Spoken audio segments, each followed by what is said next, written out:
First of all, thank you for joining us. And my first question is, maybe would you describe the meeting of Foreign Minister of Turkey? Thank you for this opportunity. For me, this is, of course, first of all, opportunity to speak to you and through you, to your colleagues, to the Turkish society, because I have the feeling that sometimes there are some perceptions in both societies which do not necessarily reflect the true, real relations and perceptions among the two leaderships of the two countries. So I think this is a very good opportunity. I just had a meeting with Minister Fidan. That was, of course, obviously not the first meeting of ours. We had a very good discussion about our bilateral agenda, the steps that have been implemented bilaterally, but also the plans, and general regional issues as well, as you may assume. Maybe you can specify maybe tangible consequences. Look, if you speak about the Armenia-Turkey bilateral agenda, several tangible steps already have been implemented, like using the airspace, like the two specialists from the two countries, they made an evaluation of the infrastructure on Markara-Alijan ground passage, the checkpoint on the border. Also, two countries bilaterally jointly made an evaluation of the infrastructure of Gümrük-Ars railway, the part which is on the border. Several days ago, specialists from two countries met in Turkey, specialists from different agencies, and the aim is the restoration of Ani historic bridge again on the border. There are several other plans, so the things are moving, the things are happening. At the same time, I cannot avoid saying that there are also some agreements which are not being implemented, like we had an agreement to open the border for third country nationals and also citizens of Armenia and Turkey who have diplomatic passports. This agreement is not still unfortunately being implemented. But also we both have the understanding that the final goal, the aim, is to fully normalize relations, including establishment of diplomatic relations and including opening the whole border. Moreover, today, interestingly, me and Minister Fidan and the delegations, we discussed opportunities that can bring normalization of relations. I'm saying this to show that our dialogue is not only about merely establishment of diplomatic relations and formally opening the border. It's about a huge trade that can take place between two countries. It's about, and we have discussed some joint energy projects, transit opportunities. Moreover, we have touched upon the topic of cooperation on international fora as well, because the reality shows that sometimes when it comes to, for instance, to Middle Eastern issues, our views, our perceptions are closer than one could assume. So there are lots of opportunities. During today's session, you also mentioned, but I still want to ask maybe one more time, maybe additional information you can give. So about a month ago, a significant development took place. Azerbaijani Foreign Minister Ceyhun Bayramov announced that peace talks with Armenia had been concluded and that both sides had agreed on a potential draft peace agreement. So what is the current status? What is holding up the signing? Mm-hmm. Have discussions begun, or they are ongoing regarding a date and location? Is it too hard to specify that? And also, is there any possibility that Turkey could host the signing? Or is there a deadlock in the process? Well, of course, this is an important question, and I'm not going to hide it. This is part of Armenia-Turkey general conversation as well. As you noted, we have managed to agree over the text of the draft peace agreement, and it's completely ready to sign. This is quite an achievement. This is, I would say, a historic event, an unprecedented thing. Imagine Armenia and Azerbaijan, after long years of conflict, after the blood that we have seen in our region, we succeeded to agree on a text. Now, we suggested immediately to start consultations with our Azerbaijani colleagues, to start consultations to define the venue and the date of the signing ceremony.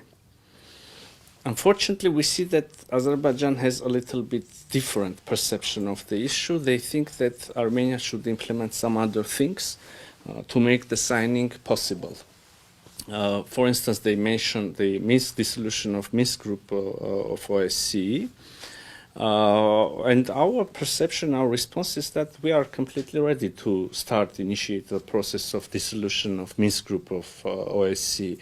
But our understanding is that if there is no conflict, and the Minsk group is about conflict, if there is no conflict, then there is no need for this Minsk group as well. But we should see the, if I may say so, institutionalized ending of the conflict, which is signing and ratification of peace treaty. So we believe, and we proposed to our Azerbaijani colleagues to sign two documents on the same day. First, peace treaty, the peace agreement between our two countries, and secondly, a joint application to respective, Secretariat of OSCE about our intention to initiate this process of dissolution of Minsk group. Also, our Azerbaijani colleagues make continuous references to the Constitution of Republic of Armenia. They demand an amendment in our Constitution. They say that in our Constitution, in preambular part of the Constitution, we have a reference to our Act of Independence, which is true, in which we have a territorial claim against their territorial integrity, which is a little bit not true, because only those parts of our Act of Declaration of Independence are valid in the sense of Constitution, which are literally quoted in the Constitution. Moreover, the agreement which we are going to sign, it addresses the issue. So, and here I need to give a little bit more details to understand fully the situation. So, in the agreement, we recognize each other's territorial integrity within the borders that existed between our countries as Soviet Socialist republics at the moment of dissolution of the Soviet Union, and then they became internationally recognized borders. So this fully addresses the concerns of Azerbaijan side, otherwise they wouldn't have agreed over the text. And this fully addresses also our perception. If we sign this treaty during and within the process of ratification should go to our constitutional court for a conclusion, for an opinion. This is our legal procedure.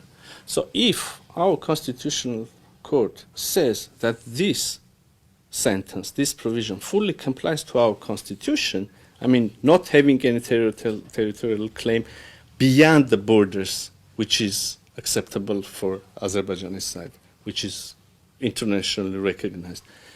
So if the Constitutional Court says that this sentence, these provisions, correspondence complies with our Constitution, that means there is no issue. So the answer, the solution, is not beyond the peace agreement, but it is within, it is inside the peace agreement. And the shortest way to address the issue is to sign and ratify this peace treaty. At the same time, I can say that, of course, theoretically, there is a possibility that the Constitutional Court gives a negative conclusion. They say that this does not comply with the Constitution. But I have a solid basis to say that most probably they will say yes, they will give a positive opinion. Because, yes, this is very interesting, several months ago, in September, our Constitutional Court gave an opinion on a very similar issue. We had another document signed between Armenia and Azerbaijan. This was a first ever international document signed between two countries. This was the regulation of joint works of respective border commissions. In other words, the delimitation commissions. So in this regulation, we, the two countries, again agreed that the basis of delimitation should be the Almaty Declaration, which says almost the same which I just quoted. The borders are those which existed at the time of the dissolution of Soviet Union. So again, to ratify the document, we applied to our Constitutional Court. And our Constitutional Court said that this fully complies with our Constitution. So I have a solid ground to suppose that in case of the peace agreement, which says the same thing, there is a good chance that our Constitutional Court again will say that this corresponds to our Constitution. So there is no issue. In parallel, we see and we have our own concerns regarding the Azerbaijani Constitution. And again, I will explain. This is not just a mere mirroring of the issue. In their constitution, they have a reference to their Act of Independence. So in their Act of Independence, they declare that this Republic of Azerbaijan is the successor of First Azerbaijani Republic, not the Soviet one. And the First Azerbaijani Republic, which existed before the Soviet Union, declared their sovereignty over much larger territories than today's Azerbaijan. It includes more than 60% of today's Armenian sovereign territories. So we have our own concerns, but why aren't we raising this issue continuously? Because we see, as I said before, in case of our constitution, the solution is in the peace agreement. We sign it and we address the issue. That's it. So coming back to the main issue, we are very constructive. We are very flexible. We have worked hard to have this text. Now it's ready to sign. There is no single peace agreement in the world that addresses all possible issues. If the two societies, any two societies, have the history of enmity, history of hostilities, they cannot solve everything by one document. And in our peace agreement, we establish a bilateral mechanism, a bilateral commission to oversee the implementation of the agreement, to handle all possible hardships, turbulences which can and definitely will occur, but we establish a mechanism to manage this process. So again, the expectation that all possible questions should be answered before they can sign, I would say is not fair and is not realistic. So what should we understand? Are you still negotiating? And do you have an offer for the time and place? And can Turkey will be the host? Yeah, I'm sorry, I forgot that part of the issue. Yeah, because I think this is important for everybody to understand all the nuances. Otherwise, you won't have the clear picture of where we are currently. Yes, we do negotiate because there is no other option. Which is the alternative of negotiations if we do have a peace agenda? So we continue the conversation. As for the venue, it's not important. We can sign it. There is an idea to sign it on the border between Armenia and Azerbaijan. There are several other capitals who suggest their services. I'm not excluding anything. I haven't got that proposal. I'm not excluding anything. Since just the follow-up of the first question of my colleague. By the way, I also followed your interesting debate with Ceyhun Bayramov and your Georgian counterpart. I mean, as you explained it, there's a solid demand by Azerbaijan to change your constitution. So, a short question, would you consider a constitutional change? I mean, there were talks of holding referendums in Azerbaijan. So, would you consider a constitutional change to sign a peace agreement with Azerbaijan or not? When the democratic revolution in Armenia took place and our current ruling party came to power, we almost immediately said that we are going to amend our constitution. Moreover, it's as I see it now, it's going to be a new constitution, not even an amendment of an existing one. And the mandate of the current commission, which is preparing the constitutional amendments, discussing the I don't know, legalistic and legal mechanisms, the mandate is coming to its end in 2026, I believe, and in 2026 we are having parliamentary elections. So since 2018 we have been speaking about the necessity of new constitution, and it is in our agenda, so we are going to have it. But connecting it with Armenian and Azerbaijani normalization is not constructive, is not again, I will come back to my previous previous formulation. You have two choices, two options. You can sit and wait until all answers to all possible questions are given and then only act, or you can start. I will use the same thing that I said during the panel discussion. Putting a brick and then another brick and then another brick, start the process of normalization, and I'm confident that sometimes later we can look back and see that we have built a solid, a powerful bridge. So we suggest to start immediately. Do you find the Azerbaijani demands, not only the amendment of the preamble or the OC mission or even the EU mission, the monitoring mission, even though many of these demands are already addressed, as far as I understand from your comments, within the peace treaty, like, do you find them like with good intentions, or do you think Azerbaijan has a broader imagination or agenda over here?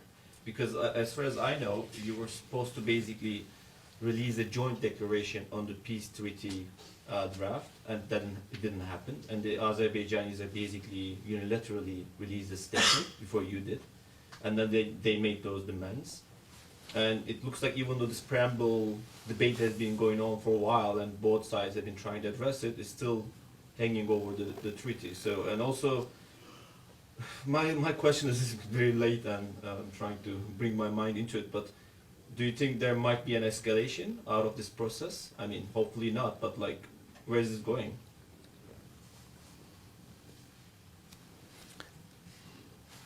Very important question. Regarding the details, for instance, the European monitoring mission, the mandate of the mission is in general to support the normalization process, to support the stability along the border between Armenia and Azerbaijan. And as soon as we have a peace treaty entering into force, we won't be needing this monitoring anymore. As soon as we have stability along the border, that means that the mandate, the mission is accomplished, and we won't be needing any additional services there. But in general, this is the main problem, I believe. Not the constitution, not the Minsk group, not any other detail. The problem is that sometimes we have the feeling that Azerbaijan just does not want to build peace with Armenia. For what calculations, I cannot say, but we do have concerns that they don't want to finalize the normalization, they don't want to finalize the negotiations, to sign the peace treaty, to, I don't know, there are several other tracks. We have made several other proposals on connectivity issue, on mutual verification and arms control. We have made very tangible and solid proposals. no positive response, and the feeling is that they are not going to, just don't want to finalize this normalization process. They are not going to build peace. Moreover, we also, from time to time, we see the signs of escalation on the ground. We see this escalation in the rhetoric of Azerbaijani leadership, and unfortunately, we see that this escalation has the potential to become an escalation on the ground as well. The Armenian public opinion, for instance, if you look at it, you will find out that citizens of Armenia mostly think that Azerbaijan has further plans to attack Armenia again, to take control over some of its sovereign territories, etc., etc. So probably the answer of all possible questions is in your question. As soon as we find out the true intention of Azerbaijan, we most probably will find out answers to the other questions as well. From your comments, I understand that Azerbaijan still didn't give a definitive answer for further meetings on where to and how to sign this peace deal, right? No, nothing. No news on that. They say that their position is that they are not going to discuss it unless this is done, that the other demand is fulfilled, and then the third thing, and then the fourth thing. Yeah, this is the reality, but we continue speaking to them. Turkey can play a constructive role to bring both sides, like Obviously. at the leaders level? Absolutely. And you discuss it with the foreign minister? Yes, and you know, and Turkey's public position is that we are doing very well. This is my interpretation. I'm not literally quoting any statement by Turkish officials, but my overall impression is that Turkey's position is the following: that yes, we are doing very well on our bilateral track. We have this project, that project. We have the intention to fully normalize Armenian-Turkish relations, but we cannot do it completely before the Armenian-Azerbaijani normalization is completely implemented. So our perception, my personal perception, is that if we start with the other end, if we succeed to fully normalize Armenian-Turkish relations, that will obviously and definitely, for sure, have its positive impact on Armenian-Azerbaijani relations. But this is an issue, this is a question that, I mean, everyone has her answer to. And yeah, if there are different views on that. But you ask me whether Turkey can have a positive role? Absolutely, yes.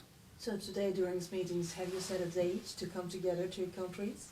Or do you think that there can be another option? I mean, what can be the underlying reason for Azerbaijan with that? Well, there is US effect. There is no plan or agreement to come together, the three countries. Your question was about that. But there are several discussions. Hopefully we will have a happy end to this For story. example, what did Hakan Fidan told you when you say that if we normalize Turkey-Armenia relations, that might have a positive effect on the other side? What was his reply? It's probably worth asking this to our Turkish colleagues. Really? Tomorrow. Yeah, if you have an answer, please share it with me. I'll text you. So you said the general elections are next year, right? In 2026. Yes. So if there is a change, if the government changes, will there be a reversal in the stream between about the negotiations? An interesting aspect of the whole story. I can say for sure that the peace agenda of current Armenian government and Prime Minister Pashinyan finds full support in the Armenian society. Well, of course, there are those who criticize this is how democracy works. I mean, if we don't have an opposition saying different things, then how can we ensure development of the society in any issue, any question? But in general, we have the support of the majority of the Armenian society. What about the parliament? In the parliament as well, we have the majority. But time passes, and if the Armenian government does not deliver a tangible outcomes of normalization process, even those who believe in peace agenda will come up with a question asking, okay, peace agenda sounds nice, but you cannot build peace alone. It looks like your neighbors do not share your vision of peaceful and prosperous region and normal relations with the neighbors. This means that it makes no sense for me to support your peace agenda tomorrow as well. So I'm saying this to show that we have the support, but nothing is unlimited in this world, and things may change. Of course, but at the same time, it is obvious that if we have results in normalization, if we, for instance, sign a peace treaty, open the communication infrastructure, people restart, I would say, trade, people would start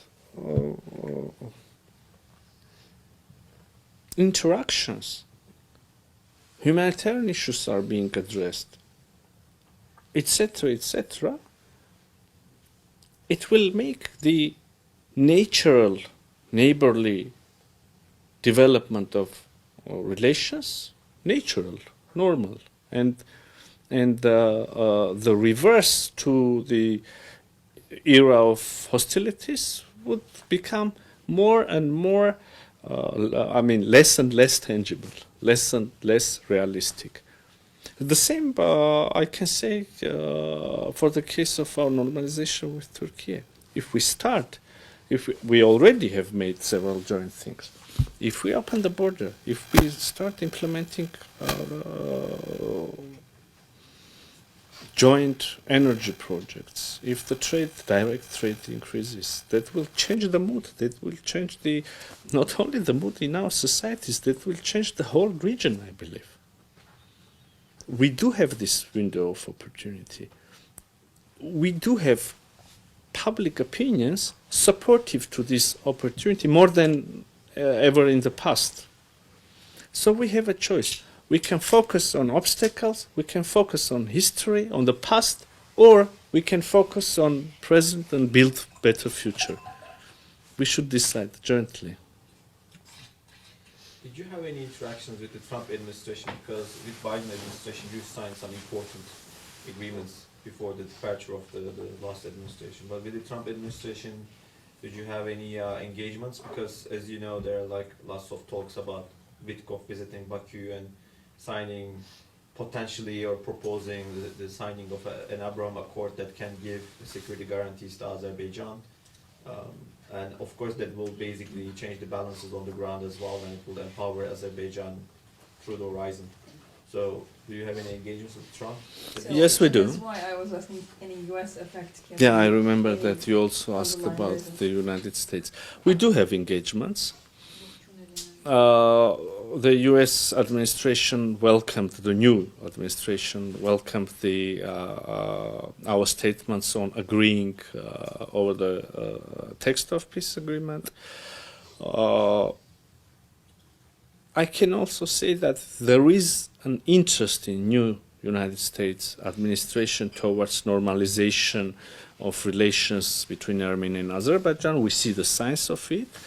And if this results in a positive contribution, then why not? You mentioned that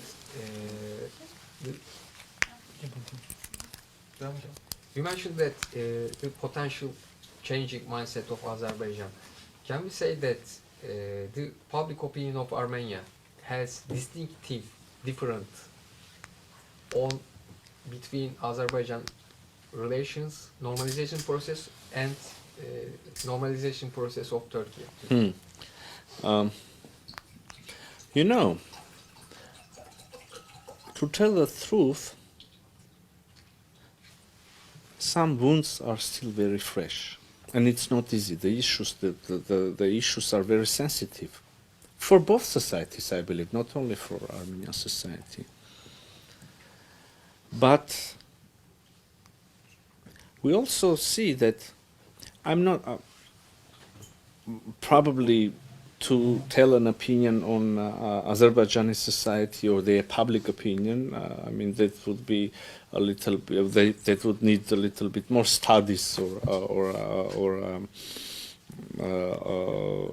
information. But I can say for sure for the Armenian society, there is a support to the peace agenda. As I said, there is a support to the this normalization process.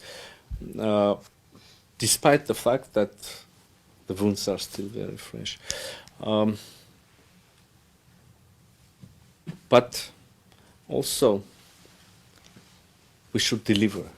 This is the main issue. We should fulfill the expectations. Otherwise, again, the moods can change.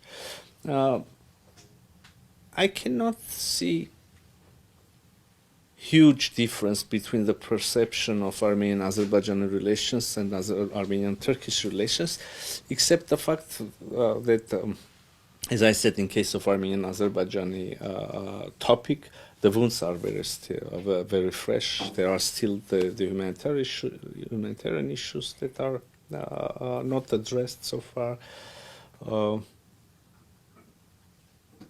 But there is readiness in both cases, I believe.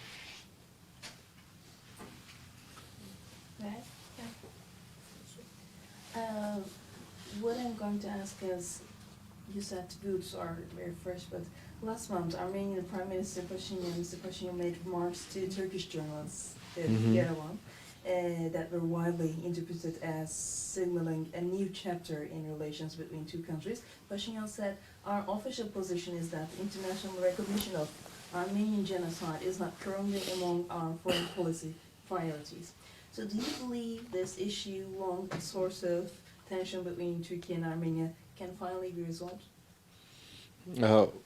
Prime Minister said that. Moreover, I myself said that in the parliament.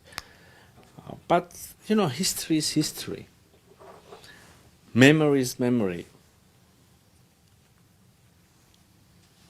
It could be very hard to forget the ancestors and forget the history. But one thing is paying tribute to the past, to the history, and completely different thing is living in the history. It is very easy to remain in the past. Most probably, moving forward needs a little bit more courage, a little bit more understanding, and a little bit more focus and belief in future. So we prefer future. We jointly should do that. You know, I cannot do it alone. My Turkish counterpart cannot do it alone. No one can do it alone. But together, we can remember the history, but we can move forward and build better future. Time and again, I'm not getting tired of repeating this sentence today. It's a matter of choice. What are we choosing? Can we say that these comments of the Prime Minister of Armenia is unprecedented for statesmen saying by Armenian side? Well, to say so, we need to do a little bit. We need to dig a little bit more deeper. I believe there have been signs from the Armenian authorities in the past as well. There have been signs. Once we even succeeded to sign protocols, and then we gave up with their ratifications. So. I'll go back to Turkey's role.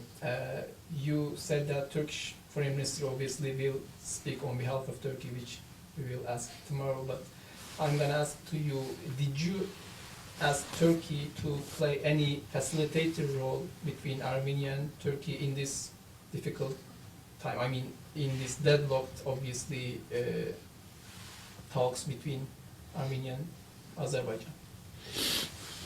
Look, the short history of Armenian-Azerbaijan negotiations show that there have been several facilitators, moderators, like Russian Federation, like the United States, like the European Union, different countries. But the history of Armenian and Azerbaijan negotiations show that when we